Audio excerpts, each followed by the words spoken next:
పెరుగుతున్న జనాభాకు అనుగుణంగా నిత్యావసర సరుకులను ప్రజల వద్దకు చేర్చేందుకు అనేక సూపర్ మార్కెట్లు అందుబాటులోకి రావడం శుభపరిణామని మాజీ మంత్రి సబితా ఇంద్రారెడ్డి స్పష్టం చేశారు. రంగారెడ్డి జిల్లా మహేశ్వరం మండలంలో నూతనంగా ఏర్పాటు చేసిన ఎస్ఎల్ఎన్ సూపర్ మార్కెట్ను ఆమె ప్రారంభించారు. మహేశ్వరం నియోజకవర్గం పట్టణ శివారులో ఉండేది, కానీ నగరీకరణలో భాగంగా పట్టణంలో కలిసిపోయిందని గుర్తు చేశారు.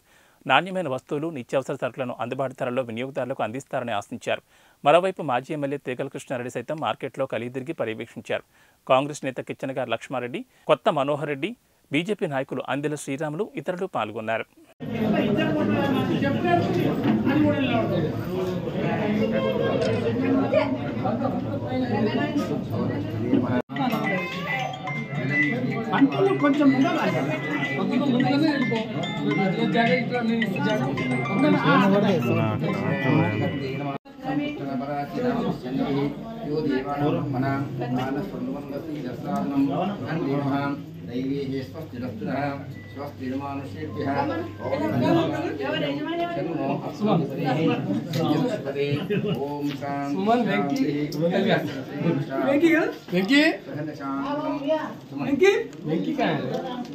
लड्डू